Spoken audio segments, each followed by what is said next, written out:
Welcome to NSTV. నేను శంకరి. బులెటిన్లో ముందుగా హెడ్లైన్స్ చూద్దాం.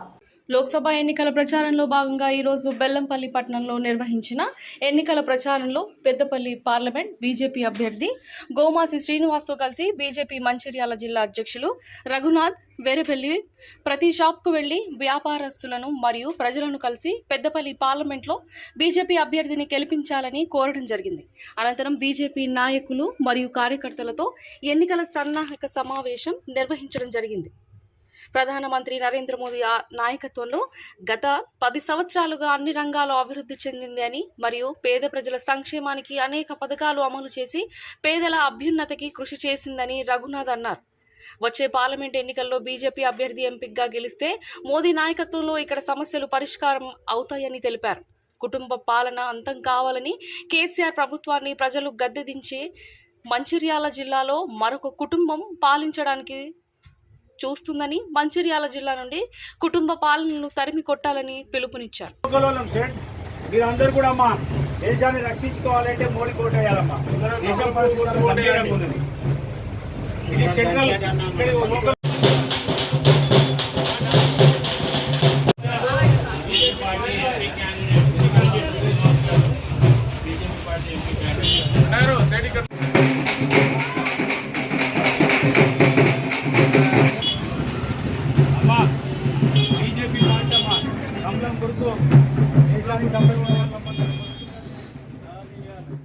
కుటుంబం నుంచి అయ్యే ఒక ఎమ్మెల్యే, పెద్దబాబు ఒక ఎమ్మెల్యే, కొడుకు ఎంపీ.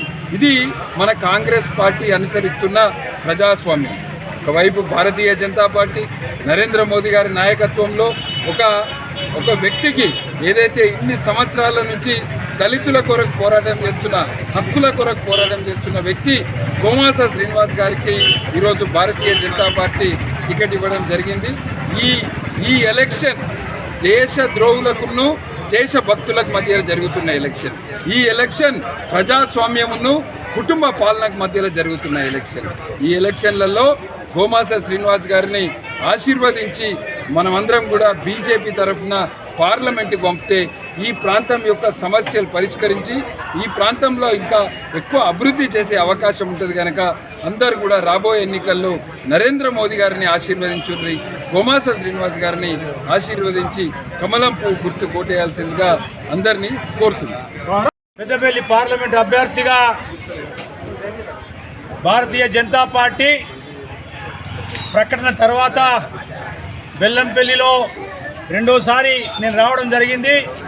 ఇక్కడ ఉన్నటువంటి ప్రజలు ఒకే ఒక్క ఆలోచనతో ఉన్నారు. ఈ ప్రజలు పూర్తి స్థాయిలో దేశాన్ని రక్షించుకోవాలంటే దేశానికి నరేంద్ర మోదీ కావాలి.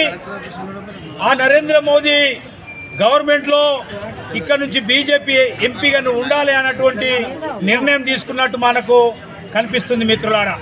ఎందుకంటే ఒక లక్షల కోట్లు ఉన్నటువంటి వ్యక్తికి ఒక నిరుపేదగా, నిరుద్యోగిగా నేను పోరాటం చేస్తూ గత 25 సంవత్సరాల నుండి మానవ జాతి నిర్మాణం కోసం పోరాటం చేస్తున్నటువంటి వ్యక్తిగా నన్ను పార్టీ గుర్తించి టికెట్ ఇస్తే ఇవాళ 30 సంవత్సరాల నుండి వెంకటస్వామి గారు, ఆయన కుమారుడు వినోద్ గారు, ఆయన ఇంకో కుమారుడు వివేక్ గారు, ఆయన ఇంకో మనుమడు ముని మనుమడు మూడో తంతు ఆయన పేరు వచ్చి వంశీకృష్ణ అట. ఈ ప్రాంతంలో ఎవరికి తెలియదు. ఇక్కడ బొగ్గు గనుల గురించి ఆయనకు అసలే తెలియదు. వాళ్ళకి ఇక్కడ ఎస్సీల పట్ల అవగాహన లేదు, ఇక్కడ దళితుల పట్ల అవగాహన లేదు, ఇక్కడ బీసీల పట్ల అవగాహన లేదు, ఇక్కడ ఇతర సామాజిక వర్గాల పట్ల అవగాహన లేదు. అంటే ఈ లక్షల కోట్ల రూపాయల నుండి కాంగ్రెస్ పార్టీ దగ్గర ఆయన ఖరీదు చేసుకున్నటువంటి బీఫామ్ని ప్రజల ముందుకు వస్తున్నాడు. కాబట్టి నేను అడుగుతున్నా, 30 సంవత్సరాలు మోసం చేసినటువంటి ఈ యొక్క కుటుంబ పాలనని తరిమి కొట్టవలసిన అవసరం ఉన్నది. ఏ కుటుంబాలైతే పరిపాలన చేయడానికి ముందుకు వస్తారో వాళ్ళు దోపిడీ చేస్తారు, వాళ్ళు దాచుకుంటారు, ప్రజలకు అభివృద్ధి జరగదు, ప్రజలకు సంక్షేమ పథకాలు రావు. కాబట్టి మిత్రులారా, నేను ప్రజలని కోరుతున్నా, ఈ ప్రజాస్వామిక దేశంలో రాజరిక వ్యవస్థ చేస్తున్నటువంటి వివేక్ వెంకటస్వామి కుటుంబాన్ని ప్రజలు తరిమి కొట్టాలి.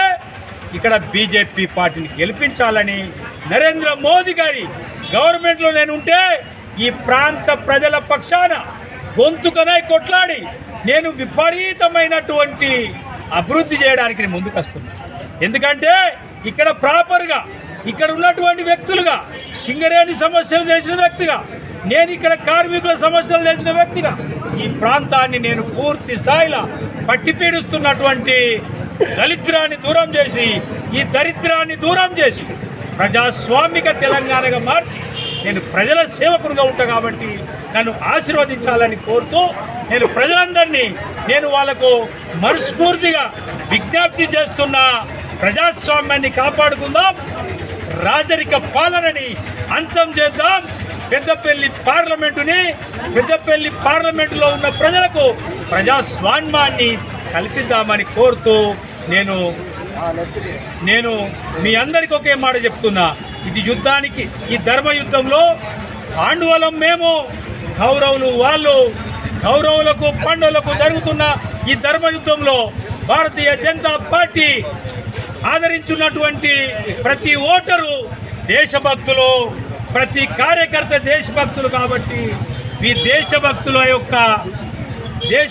యొక్క ధర్మయుద్ధం గెలుస్తుందని కోరుకుంటూ భారత్ మాతాకి